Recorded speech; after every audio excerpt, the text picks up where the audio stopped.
అరగుండు అరమీషం తీపించుకుంటామని మన ఎమ్మెల్యే అనుచరులతో ఛాలెంజ్ చేసినాం. దేముడక వైఎస్ఆర్ కాంగ్రెస్ పార్టీ సజ్జల రామకృష్ణారెడ్డి చేస్తే ఆయనకు టికెట్ వస్తే మీకు ఛాలెంజ్ ఎవరు మన వైఎస్ అన్న. నేను పుట్టపర్తి సత్యమ్మ గుడి దగ్గర ఎందుకు గుండు కొట్టించుకున్నా అంటే కన్నా పుట్టపర్తి ఎమ్మెల్యే నేను 23 ఏళ్ళు చేసి నాకే అన్యాయం చేసినాడు.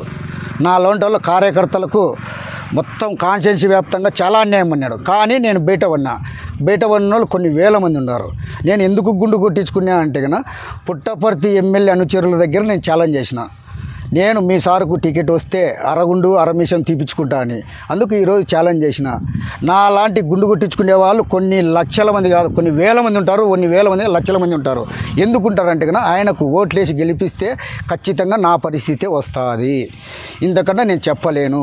ఇంకా ఏమన్నా చర్చకు రమ్మంటే కన్నా ఎక్కడైనా వస్తాను నేను మీడియాకు. ఇదే నడి రోడ్డు మీద సత్యం గుడి కాడ చర్చకు రమ్మనండి, ఆయన ఏం చేసినాడో నేను నిరూపిస్తా. నేను అరగుండు కొట్టించుకోవడానికి కారణము ఆయనకు టికెట్ రాకూడదు అని. కానీ వచ్చింది కాబట్టి నేను అరగుండు కొట్టించుకున్నా. ఎందుకు అరగుండు కొట్టించుకున్నా? వాళ్ళ అనుచరులతో నేను ఛాలెంజ్ చేసినా కాబట్టి నేను అరగుండు కొట్టించుకున్నా. నేను పులివెందుల పులిబిడ్డను, మాట తప్పను.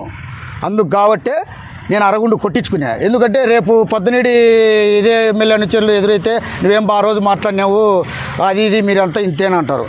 కానీ నాకు ఆ మాట రాకూడదు. నేను మొండిలో జగమొండిని. అందుకు కాబట్టి నేను ఇది చేసుకోవడం జరిగింది. మొత్తం పుట్టపర్తి కాన్స్టిట్యున్సీ కార్యకర్తలకు ఒకటేమన్నవి, ఈ ఎమ్మెల్యేకు ఓట్లు వేస్తే నా మాదిరి మీరు అరమీషం అరగుండు కొట్టించుకుంటారు.